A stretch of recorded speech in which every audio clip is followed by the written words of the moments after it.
Good morning students, how are you all. आज का हमारा टॉपिक जैसे आपको दिख रहा है वो है परावैद्युतांक या डाइलेक्ट्रिक कांस्टेंट। आज हम इस टॉपिक को डिस्कस करने जा रहे हैं। इससे पहले हम लोग थोड़ा सा देखते हैं, हमने जो पिछले टॉपिक में किया था वो था हमारा कूलाम का नियम। हमने देखा था यदि हमारे पास दो आवेश होते हैं तो उनके मध्य हमेशा एक बल लगता है और उस बल को लिखा जाता है F बराबर K Q1 Q2 बटा R स्क्वायर से। हमने पिछली क्लासों में इस K के बारे में डिस्कस नहीं किया था, तो आज का हमारा टॉपिक इसी नियतांक पर आधारित है। इस नियतांक को आज हम लोग विस्तृत रूप से पढ़ेंगे और समझेंगे। तो स्टार्ट करते हैं आज की अपनी क्लास को। तो ये जो K था बच्चों, जिसे हम लोगों ने कहा था यह एक नियतांक है और वह किंतु नियतांक होते हुए निर्भर करता है माध्यम पर। ये जो K होता है इसे लिखा जाता है 1/4 पाई इप्सिलॉन नॉट। आप देख सकते हैं कई जगह इसको ये भी लिखा जाता है, तो ये आपको डाउट का काम नहीं रखिएगा, अभी थोड़ी देर में हम इसे क्लियर कर देंगे। इप्सिलॉन नॉट और इसे क्या बोल रहे हैं, इप्सिलॉन, क्या बोल रहे हैं इसको, इप्सिलॉन, इसे ध्यान रखिएगा, ठीक है। ये जो इप्सिलॉन नॉट है यह कहलाता है निर्वात की विद्युतशीलता।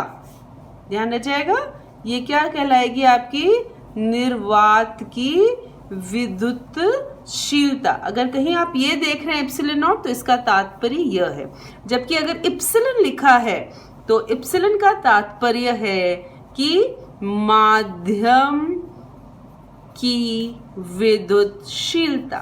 ठीक है, तो आज का हमारा मेनली टॉपिक इन्हीं से संबंधित है, तो जिसको हम लोग आगे बढ़ाते हैं। ठीक है, मैंने आपको एक और बात इस K के बारे में समझाई थी पहले कि इस K का मान हमारा निर्वात में या वायु में फिक्स है, जो कितना है 9 × 10⁹ न्यूटन मीटर स्क्वायर पर कूलाम स्क्वायर। बच्चों, ये जो K का मान है वह कब है, यदि ये जो आवेश है Q1 और Q2 इनके मध्य क्या हो, वायु या निर्वात। यदि इनके मध्य अपन वायु ना लेके कोई माध्यम बदल देते हैं, माना कि हम माध्यम तेल कर देते हैं, हम कांच में ये दो आवेश रख देते हैं, यानी कि माध्यम बदले, हम रबर के अंदर दो माध्यम ले लेते हैं, हम कुचालक या सुचालक ले लेते हैं, तो जैसे ही आप ये माध्यम बदलते हैं वैसे ही आपका K का मान ये ना रह के कुछ बदल जाएगा।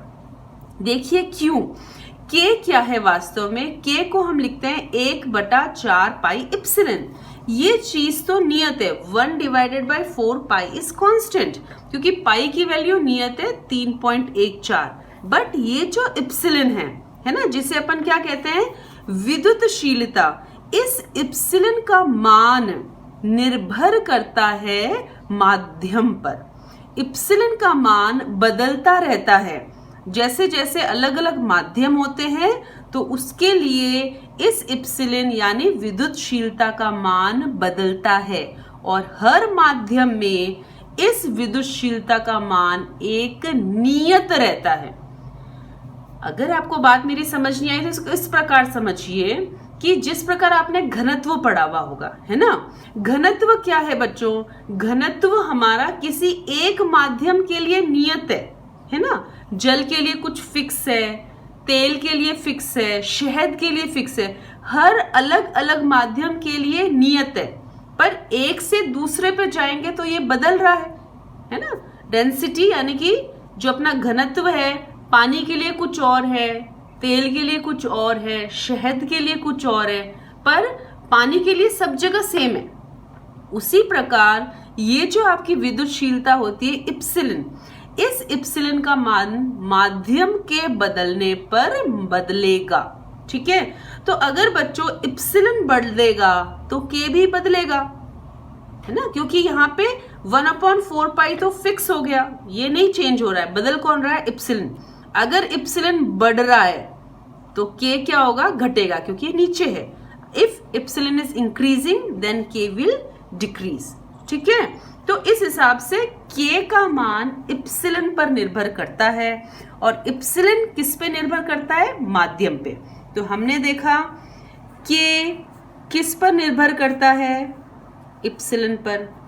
इप्सिलन का मान किसके बदलने से बदलता है, माध्यम के बदलने से बदलता है।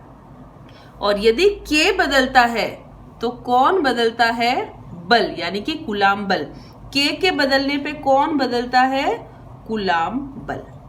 ठीक है, तो वापस देखिए, ये जो k है, ये किस पे निर्भर कर रहा है, इप्सिलन, विद्युतशीलता। और विद्युतशीलता किस पे निर्भर करती है, माध्यम। माध्यम बदलेगा तो इप्सिलन बदलेगा, विद्युतशीलता बदलेगी। इप्सिलन बदलेगा तो k बदलेगा तो F बदलेगा। F यानी कि अपना कूलाम का बल बदलेगा। पर एक चीज ध्यान रखनी है कि ये जो Q1 और Q2 है, इनके मान सेम हो और दूरी सेम हो। मैंने ये क्या किया, Q1 Q2 जल में रखा, F का मान निकाला, और यही Q1 Q2 इतनी ही दूरी पर मैंने कांच में रख दिया और F का मान निकाला, तो दोनों के मान में आप परिवर्तन देखेंगे। ठीक है, जो अभी अपन लोग डिस्कस करते हैं। ओके, तो एक बार मैं आपको इसका तात्पर्य और अच्छी तरीके से सिखा दूं। ये आप यहाँ पर देखें, इप्सिलन नीचे है हमारे पास, यानी कि जो k है वो वक्रानुपाती निर्भर करता है इप्सिलन पर। तो इप्सिलन बढ़ेगा तो k का क्या होगा, ये नीचे है, ये बढ़ेगा। हमारे पास k क्या है, 1/4 पाई इप्सिलन, ये नीचे बैठा है।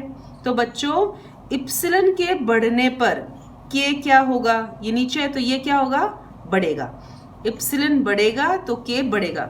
ऊपर की ओर तीर का मतलब है बढ़ना, ऊपर की ओर तीर का मतलब क्या है, बढ़ना। ठीक है, इप्सिलन बढ़ेगा तो k क्या हो रहा है, बढ़ रहा है।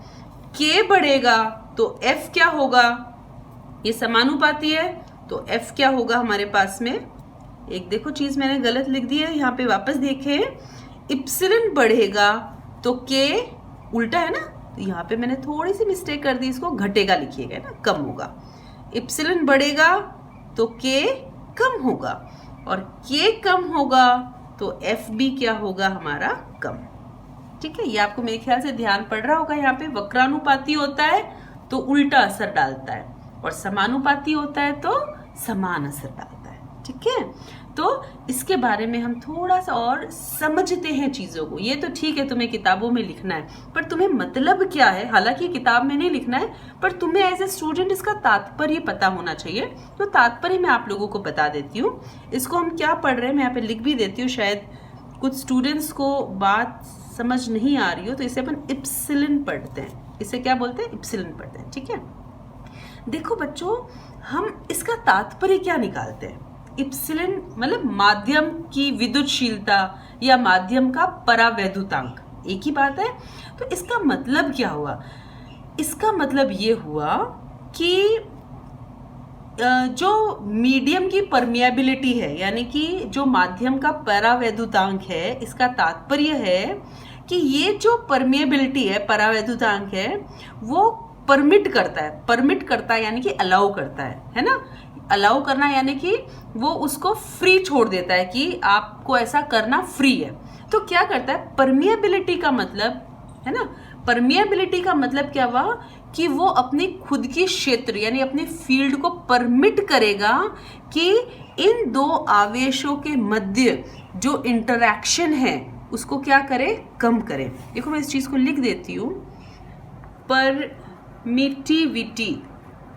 परमिटिविटी यानी कि आप लोगों का परावैद्युतांक ही है।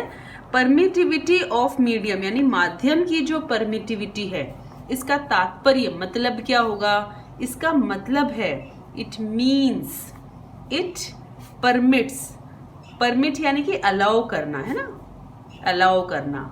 It permit its own field, own यानी खुद की field, own field to decrease, decrease का मतलब आपको पता ही है, कम करना। द इंटरैक्शन दो आवेशों के मध्य का जो भी प्रतिकर्षण या आकर्षण है वो फील्ड बिटवीन चार्जेस। यानी ये क्या करता है, किसी भी माध्यम की परमिटिविटी या परावैद्युतांक क्या करेगा, ये कहेगा कि कोई माध्यम भर दिया तो वो क्या कहेगा कि हमारे, अगर मैंने कोई माध्यम अन्य रख दिया तो ये माध्यम कहेगा इनके बीच जो अट्रैक्शन है, जो आकर्षण है, उसको जाके घटा दो। परमिटिविटी का मतलब है बच्चों, ध्यान से सुनो, कि परमिटिविटी का मतलब है जब अपन कोई माध्यम डाल देते हैं ना तो वो इनके मध्य का आकर्षण या प्रतिकर्षण को कम कर रहा है। जितनी ज्यादा किसी माध्यम की परावैद्युतांक होगी, परमिटिविटी होगी, जितनी अधिक होगी, यानी कि वो कहेगा कि भाई मेरी खुद की परावैद्युतांक अलग है। किसी भी माध्यम है, कोई भी माध्यम है, उसका खुद का जितना अधिक परावैद्युतांक होगा उतना ही अधिक वो इसके अंदर अपनी चलाने की कोशिश करेगा, वो अपना सिक्का जमाएगा। कैसे जमाएगा कि अगर ये बहुत ज्यादा दूर जा रहे थे, इनमें प्रतिकर्षण ज्यादा था तो कहेगा चलो कम करो, और यदि इसमें आकर्षण ज्यादा था तो कहेगा कि कम करो। मतलब कुछ ऐसा सोच लो कि किसी माध्यम का परावैद्युतांक उसका दुश्मन है ना, यानी कि उसका एक क्या है, विलन की तरह एक्ट करता है। विलन क्या करता है, जो काम हो रहा है हमेशा उसको अपोज करता है ना। अगर अट्रैक्शन था तो उसके अट्रैक्शन को घटा देगा, अगर यहाँ पे रिपल्शन था, प्रतिकर्षण था, तो उसके प्रतिकर्षण को वो घटा देगा। तो माध्यम डालने पर, माध्यम रखने पर वो माध्यम खुद क्या करेगा, विलन की तरह काम करेगा। विलन यहाँ पे कैसे बनेगा, चाकू तो डालेगा नहीं, कैसे बनेगा, अगर मेरे पास दो ऐसे आवेश है जिसमें कि अट्रैक्शन था तो उस अट्रैक्शन को घटाएगा, और रिपल्शन था, प्रतिकर्षण था, तो उसको घटाएगा। देखें हमने जो बात लिखी थी कि जो किसी भी माध्यम का परावैद्युतांक है उसका तात्पर्य क्या है, वो खुद जाता है दो आवेशों के मध्य और कहता है कि हम तो भाई खुद की परमिटिविटी घुसेड़ेंगे। खुद की परमिटिविटी कैसे घुसेड़ेंगे कि जो तुम काम कर रहे हो, भले आकर्षण है तो उसे घटाएंगे और प्रतिकर्षण है तो उसे घटाएंगे, यानी जो काम हो रहा है उसको वो क्या करेंगे, कम करने का काम करेंगे। तो विलन है। व्हाट इज परमिटिविटी, परमिटिविटी दुश्मन यानी कि विलन की तरह अपना काम करता है। ठीक है, तो मेरी बात आप लोगों को समझ आ गई होगी। हालांकि ये चीज अपन लोगों को कोर्स में कहीं लिखनी नहीं होती, सवाल में लिखनी नहीं होती, पर बस आपको एक फील दिलाने के लिए, उसका मतलब आपके दिमाग में कंसेप्ट बैठाने के लिए है कि क्या मतलब होता है परमिटिविटी ऑफ मीडियम का। ठीक है, तो देखो इसके आगे अपन चलते हैं। इसमें क्या होता है बच्चों, हमेशा ध्यान रखो कि ये जो इप्सिलन होता है ना, ये हमेशा निर्वात है ना, निर्वात में या हवा, दोनों हम एक ही कहते हैं यहाँ पर हालांकि ये है चीज नहीं एक सेम। इप्सिलन का मान निर्वात या हवा में न्यूनतम यानी कि मिनिमम होता है।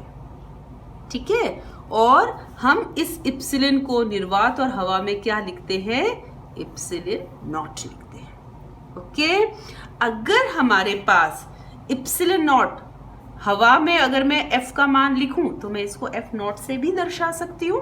तो ये सूत्र हो जाएगा 1/4 पाई इप्सिलन नॉट Q1 Q2 बटा आर स्क्वायर। ये मैंने किसके लिए लिखा, यदि मेरे पास दो आवेश जो Q1 और Q2 है, ये कहाँ बैठे हैं, निर्वात में या हवा में। ठीक है बेटा, तो ये सबसे कम मान होता है। निर्वात में जो मान होता है इप्सिलन का वो न्यूनतम होता है।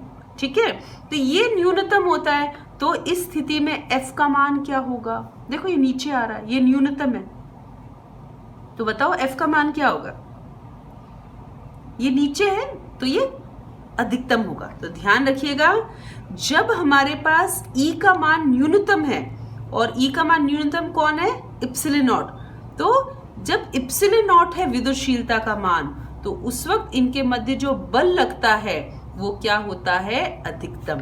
अधिकतम को मैं इस चिन्ह द्वारा दर्शा देती हूँ, आगे से ध्यान रखिएगा। ठीक है, तो ये जो अपने पास में कूलाम बल है वो अधिकतम कब होगा, जब आवेशों के मध्य निर्वात या हवा हो। हमेशा याद रखिएगा ये चीज।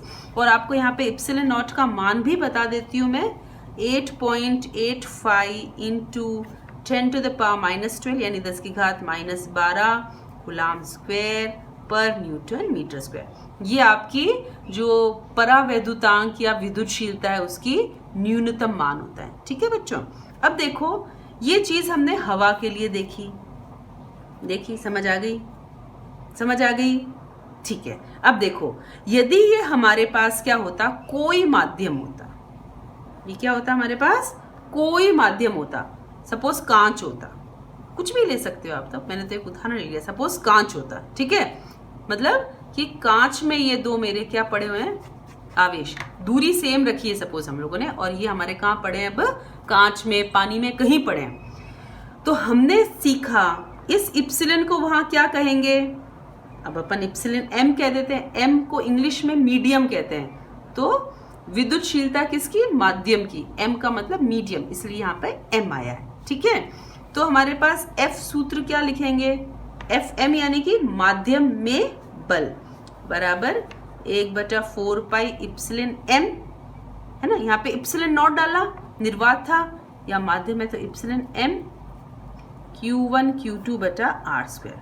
अब मैंने आपको अभी भी बताया इप्सिलन नॉट मान न्यूनतम होता है, ये इप्सिलन नॉट न्यूनतम है, तो इप्सिलन एम क्या होगा, इससे बड़ा ही होगा ना, कुछ भी हो, कितना भी हो, होगा तो बड़ा ही।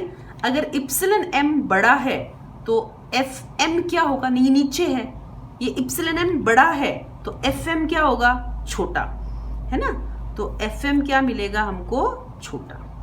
इसका मतलब हमने ये निकाला कि निर्वात में अधिकतम क्या लगेगा, कूलाम बल, और माध्यम जैसे ही हम लोग लेते हैं तो कूलाम बल का मान क्या होगा, घटता जाएगा। माध्यम में क्या होगा, कूलाम बल का मान घटता जाएगा। ठीक है, क्यों घटा, क्योंकि माध्यम में विद्युतशीलता का मान बढ़ेगा, है ना, विद्युतशीलता का मान माध्यम में बढ़ेगा, इसीलिए माध्यम में जो आपका कूलाम बल है उसका मान घटेगा, उल्टा होगा। उल्टा क्यों होगा, मैं आपको बार बार बता रही हूँ, बट्टे में। ठीक है, तो ये तो हमने टॉपिक कवर किया है परावैद्युतांक का, और एक छोटा सा टॉपिक आपका और है इसके बाद, वो है आपेक्षिक विद्युतशीलता। तो उसको भी अपन लोग चलते चलते देख लेते हैं।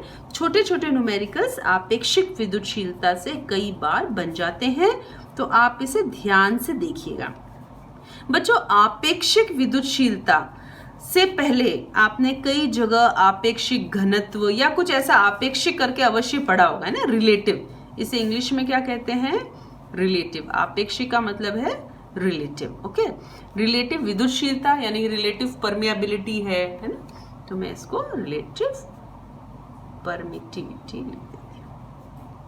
ओके, देखो इसका सूत्र क्या है, इसका सूत्र है रिलेटिव यानी आपेक्षिक विद्युतशीलता को हम दर्शाते हैं इप्सिलन आर से। और इसका सूत्र होता है माध्यम की विद्युतशीलता बटा निर्वात की विद्युतशीलता, यानी किसी भी माध्यम की विद्युतशीलता को जब आप निर्वात की विद्युतशीलता से तुलना करते हो तो वो आपको क्या देता है, आपेक्षिक विद्युतशीलता देता है। ठीक है, यहाँ से आप इप्सिलन एम का मान निकाल सकते हो, ये बट्टे में यहाँ जाके गुणा हो जाएगा, तो ये हो जाएगा epsilon r into epsilon naught. मेरे ख्याल से मेरी बात आप लोगों को बहुत अच्छे से क्लियर हो गई होगी, और दोनों इप्सिलन है, दोनों का मात्रक सेम है, तो आप यहाँ पे क्या कहेंगे, इप्सिलन आर कैसी राशि है, विमाहीन राशि है। कैसी राशि है बच्चों, विमाहीन राशि है। ठीक है, अब देखो अपन एक और चीज इसमें देखते हैं। अपन क्या करें, इस इप्सिलन आर को एक और तरीके से लिख सकते हैं। हालांकि इसका जो फंडामेंटल यानी मूल जो आप कह सकते हैं इसका सूत्र वो यही है ना, पर इसको लिखने का एक और तरीका है। वो क्या है, इप्सिलन आर को आप लिख सकते हैं निर्वात या वायु में आवेशों के मध्य बल, जिसे आप कूलाम बल कहते हैं, और हमने इसे किससे डोनेट किया है, डिनोट किया है F0 से, डिवाइडेड बाई यानी बटा जो भी आपका माध्यम लिया है अपन ने, अभिष्ट माध्यम में आवेशों के मध्य बल। ठीक है बेटा, एक ही बात है। देखो अभी आप कैसे निकाल लोगे इसको, Fm। ठीक, अब इसको अपन हल कर लेते हैं, आपको समझ आएगी मेरी बात। F0 का सूत्र देखो अभी अभी अपन ने लिखा है, चेक कर लो, नहीं ध्यान आ रहा तो पीछे थोड़ा सा मूव करके वीडियो, ये लिखा था अपन ने। और Fm का क्या लिखा था, 1 divided by 4 pi इप्सिलन m Q1 Q2 बटा R स्क्वायर। ये चीज कट गई, 1/4 पाई 1/4 पाई ये काट दिया मैंने, तो मेरे पास क्या बचा है, 1 बटा इप्सिलन नॉट बटा 1 बटा ये। तो आप इसको क्या लिख सकते हैं, ऊपर जाके ये बटा है तो इंटू हो जाएगा, ये क्या बनेगा, 1 बटा इप्सिलन नॉट इंटू इप्सिलन m बटा 1, यानी कि देखो हमारे पास वही ऊपर वाला सूत्र आया। तो कई बार न्यूमेरिकल जब अपने पास आते हैं, अपन को इप्सिलन r का मान ज्ञात करना होता है। अगर ये दोनों चीजें दे रखी है, हालांकि इप्सिलन नॉट मेरे पास नियत है नहीं दे रखा होगा, अगर इप्सिलन m दे दिया तो ये सूत्र अप्लाई कर लेना, और अगर F0 और Fm से संबंधित कुछ दे रखा है तो आप इस सूत्र का इस्तेमाल कर लेना। ठीक है, तो इप्सिलन r के 2 सूत्र लिख रही हूं मैं यहाँ पर, F0 बटा, उल्टा है देखो ना, ये m ऊपर है ये नॉट नीचे, ये उल्टा हो जाता है, इस बात पे थोड़ा सा ध्यान रखिएगा आप लोग। और बाकी कुछ खास नहीं है इसमें, छोटे मोटे न्यूमेरिकल आ सकते हैं, उनको देखिएगा। अगर आपको कोई डाउट होता है किसी न्यूमेरिकल में कुछ भी संबंधित, आप लोग मुझे जरूर नीचे कमेंट बॉक्स में बताएं आपको मेरा वीडियो कैसा लग रहा है, प्लीज कमेंट मी। और आपके कमेंट से ही मुझे ध्यान पड़ेगा कि आप लोगों को वीडियो में कोई दिक्कत तो नहीं आ रही है। Thank you very much, bye bye. Next topic हम लोग करेंगे विद्युत क्षेत्र। Have a good day.